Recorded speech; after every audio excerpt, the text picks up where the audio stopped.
SPSN.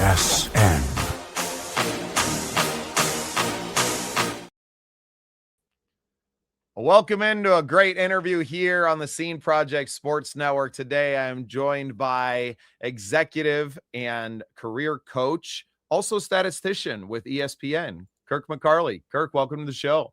Thank you, Bubba. Good to be with you. Yeah, well, obviously, you work a lot in the sports field and have for some time, and you're an avid sportsman yourself, but you also help coach people too. So I thought having you over on the Sports Network was just the most comfortable fit for both of us. And every now and then I'll coach a broadcaster along the way. Who knows? Well, we all know that I need it, and at least any fan of the show. So appreciate you being with us today. Before we get too far into the conversation and everything that you got going on and coming up, I want to give you an opportunity to just give us a little bit of your backstory. Well, person of faith, husband, father, grandfather. You talked about what I do vocationally. Besides that, I serve as a group exercise instructor. I coach people on spinning. I am an author, wrote a book about a year and a half ago, and really liked to connect with people. As a matter of fact, that's my key word this year. Last year it was move. This year it's connect. So I've set a goal to reach out to people that I've not talked to or intersected with for periods of time, talking about 6 months, a year, sometimes 5 years. And it's been real interesting, the kind of feedback I've gotten from that. Very rewarding for me, and I hope it has been for them as well. And traditionally, that's what always made, reunions of any type a lot of fun, is reconnecting. We haven't always had the internet. We're obviously, elder statesmen and remember a time before the internet, but we're very much both of us online to a certain extent, and both community builders. I would say that, especially for you being in that spinning coaching space, that you're always kind of growing your own community. I would just returned before we went live today with some men that I meet with on Thursday morning. They have a lot of wisdom to bring. We talk about things related to our faith beliefs, but also get into personal things, our marriages, our raising kids, our raising kids who are now adults and how we deal with that, life issues, the kinds of people that we surround ourselves with.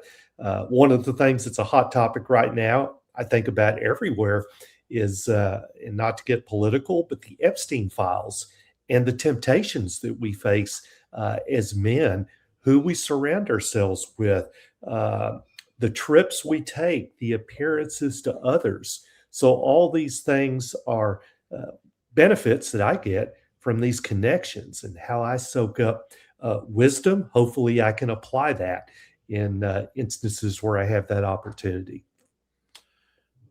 Do you find it, because of the physical nature of the spin classes, that you form deeper bonds with the men that are inside of that room? Men and women, we're all there for the goal of getting into better physical condition. But a lot of the demographics that are there are people that are my age, maybe a little bit younger. So we share some things generationally. There's a lot of music involved, obviously, a choreograph that goes with that. And so one of the things that I really enjoy is the opportunity to comment on what's being played music-wise. That brings back memories, that stimulates thoughts, feelings, what we were thinking at that point in time, what we were dealing with, what was happening historically. So yes, that bond exists. And particularly as we're going through the ride and at the end of it, that feeling of accomplishment that we have achieved this in the company of other people that we share this commonality with. I love spin classes. And to all of our listeners, if you have not tried one, I highly recommend you at least go and try it a few times. The first time's probably going to kick your butt, so you probably won't enjoy it very much. But go back 3 to 5 times and start to build a bond with not just your coach, but other people in the room. And what a joy it is. We're actually very fortunate in our small town here. Shout out to Psychopath Studios.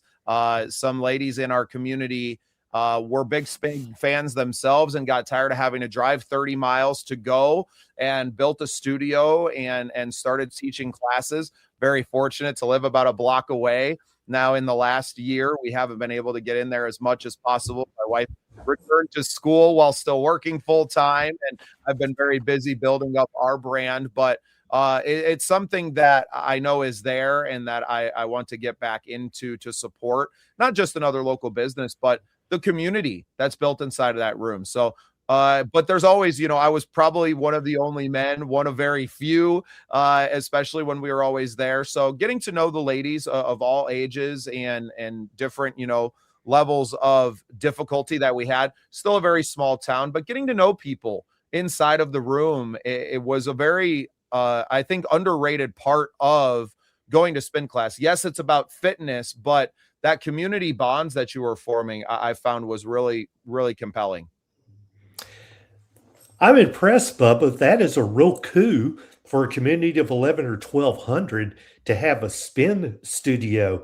For somebody like me that just adores that kind of workout regimen, that would be mecca for me to be in a community of that size just to the west of Yankton and to be able to participate in that. Well, we absolutely love it. And they're big parts of the community, obviously giving back to a lot of the sports organizations, and they do tumbling classes for the kids as well. So yeah, shout out to the ladies at Psychopath for taking on the role of community builders, right? And I don't know that was necessarily their mission as they were setting out. I have to believe that in some ways it was, but that it's done so much for our community to have that. And now we actually have another gym in town as well for fitness. And we're just, the people in this town are very active. And, we have a golf course that's right on the outside of town. There's always people that are outside biking around the pond and to do that. So to have a small community, and it's a big part of what keeps us here, right? We may live in a small town, but our small town has survived because it has entrepreneurs that are willing to invest into the small community, not necessarily to get rich, but to serve a purpose, right? And it's why we still have a grocery store here in town, which a lot of small towns don't. And we have a couple of bars, and we have our bowling alley, and we have the golf course, and we have these things here in town still that a lot of small towns just don't have the community bonds to grow that. Let me go on record as saying that those who are listening and watching this podcast with Bubba and myself, if you're looking for a vacation destination this summer, Tyndall, South Dakota, put it on your map. You can go visit there. You can go see Bubba. You can spin up the road. You can go to the Corn Palace. What more can you want? It really is a gem down here. And I used to, my in-laws, they tend to vacation right in Yankton. When they leave town, they go right down the road. And it's like, well, don't you ever want to go anywhere else? And it's like, why? I can go there on a Monday. Father-in-law is a farmer.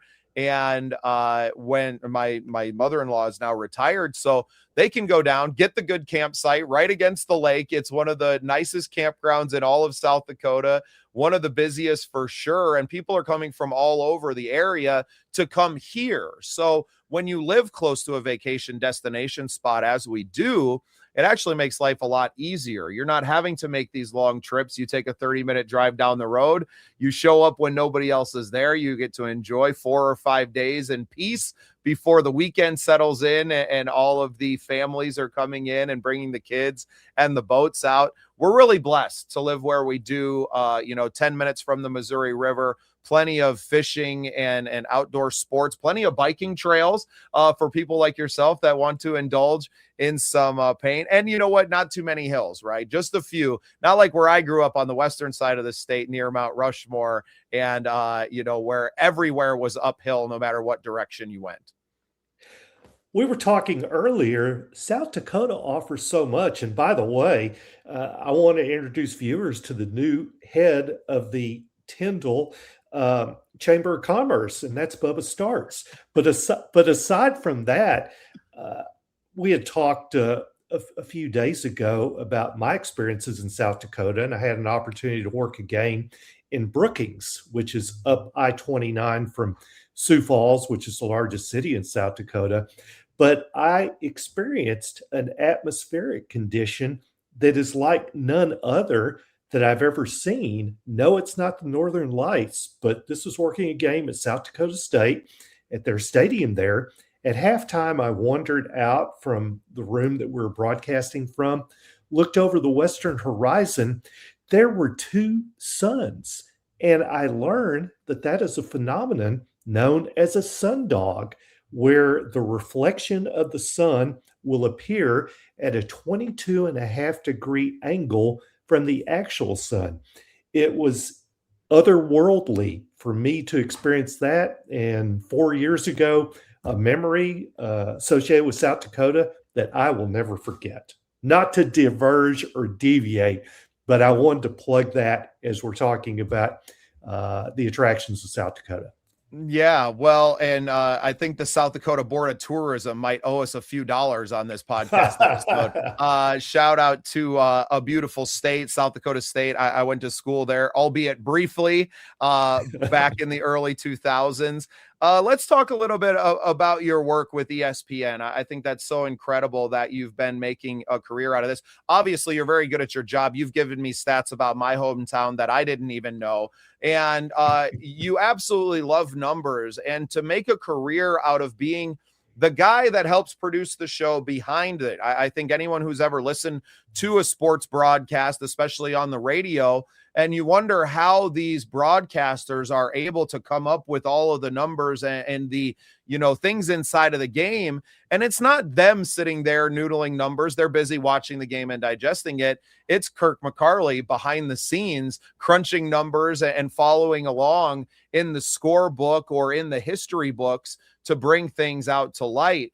How did you get into being a statistician? Great question, Bubba. I'm going to plug the University of North Texas. I'm a native Texan. That's where I went to college. So I had a fascination with numbers prior to that as a young kid. And this is in the day before there were electronic calculators. I remember when Texas Instruments first came up with a digital calculator. It was just fascinating. But up to that point in time, if I wanted to figure out a proportion or a percentage, I had to do it longhand. And soon I began to memorize those numbers. It was talent that I brought with me on to college. Fast forward to that point in time. My college roommate was a broadcast communications major. The fella across the hallway from us in the house in which we lived, he also had a fascination with numbers. He was an IT guy, but he could spout a lot of statistical information as well. Down the hall was an individual who wrote for the campus paper.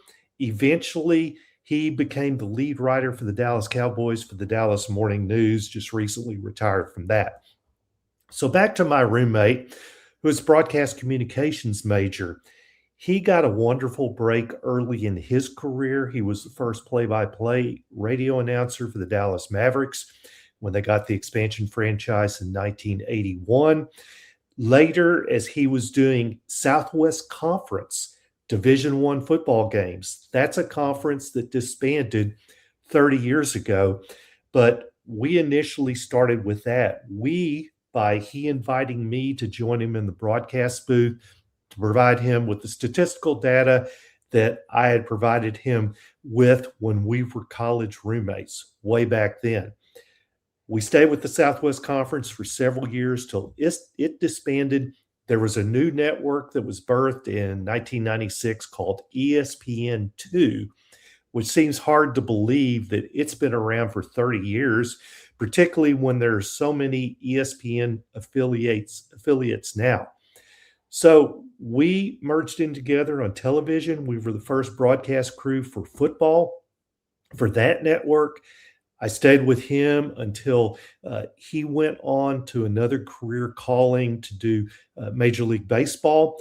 I stayed with ESPN, and this year is my 37th season of doing this part time for not only college and NFL football, but for college basketball, men and women's softball, and baseball.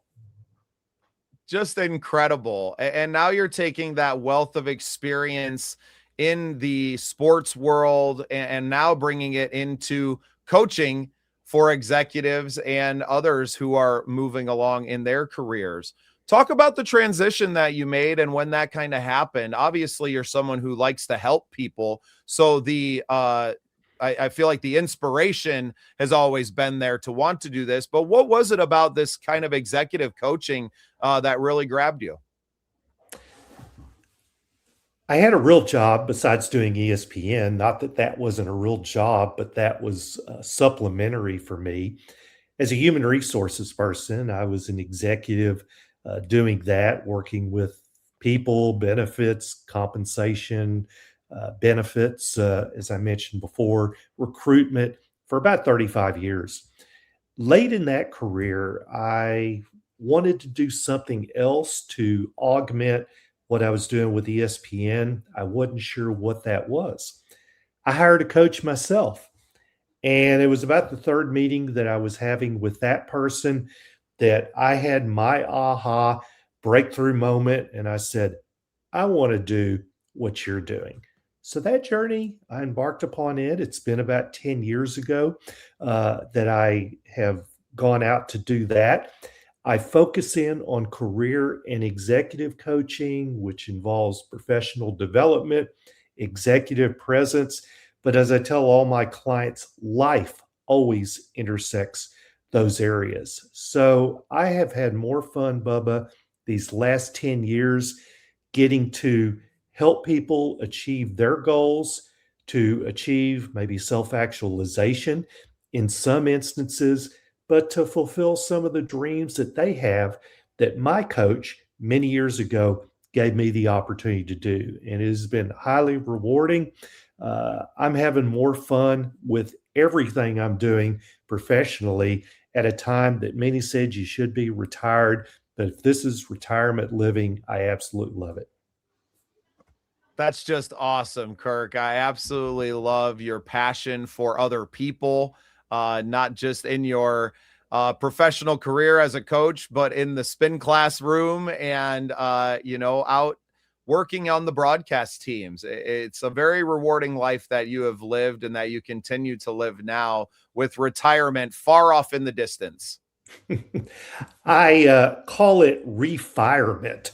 Is that's new terminology. Now I draw retirement income from some of the organizations I've worked with in the past, but that sets a foundation for what it is that I really want to do. So between career coaching, executive coaching, ESPN, teaching spin classes, and also dabbled with writing a book a couple of years ago. So that was published in late 2024. I'm still trying to figure out what I want to do when I grow up, but I'm enjoying getting there. Tell me more about the book, Kirk. The book is called Thoughts for My Kids and Other People's Kids. I've got 2 kids, 7 grandkids. It's for them, but we're all somebody's kids from some point in time. So, how it came about is when I launched my business, established a website. What are some of the marketing tools I'm going to have? The biggest of which was I'm going to do a periodic blog. So I began blogging about every 2 or 3 weeks. These blogs accumulated, and I also had an opportunity to get an article, get a column in our local paper here that the publisher invited me to do that, and I obliged. After I've been doing that for a while, he encouraged me. He said, "Kirk, you ought to write a book." And I was like, "Okay." I read up on what it takes to write a book and learned that about 80% of people have a desire at one time in their life to be an author. Uh, 3%, less than 3%, actually execute that goal. Bubba, I've never been top 3% in anything. Here was my opportunity. Here was my chance. That was my motivation. I aligned with a self publishing organization, and this book ends up being a compilation of those blogs. What are these blogs about? Leadership, communications, executive presence. There are some faith stories that are built into that. And of course, sports, and in many instances, how sports relates to life. So these are about 77 blogs that are assembled together, and they make up about 350 pages. And it was a blast to do that. And I'm accumulating more of these blogs. So sometime next year, I think I'll get my feet wet again and go for volume 2, see what that looks like. I love it. A great batch, an archive for the kids and of your writings, and what an incredible way to do it. I wrote a book of my own over the course of the winter break last year, and it really just came out of me. But I felt like I needed to share my experience of building our network, and now I need to start working on my second one. But I think there's some pieces that I'm still living right now before I'm ready to write it all and to get it all out. And I appreciate your creative life as well as the lived experience that you have. I love that you are collecting the information, but not just for yourself, but sharing it with others. I find that to be so beneficial in this day and age, that if we are not sharing our life and our experience, that then what are we here for? So absolutely love it, Kirk. Where can people find the book? Where can they find more about you and your coaching? And I'll let you get out of here. I'm sure you've got a busy day ahead of you. Kirk McCarley. I'm on social media, LinkedIn, Facebook, Instagram. Website is the seedsowercoach.com. And for the book, kirkmccarleyauthor.com. It can be obtained through your bookstores or through Amazon. Ingram Spark is a resource as well. Kirk McCarley, thank you so much for taking some time for me today. And thank you for being part of the scene. My pleasure, Bubba. I'm happy to connect and intersect with you.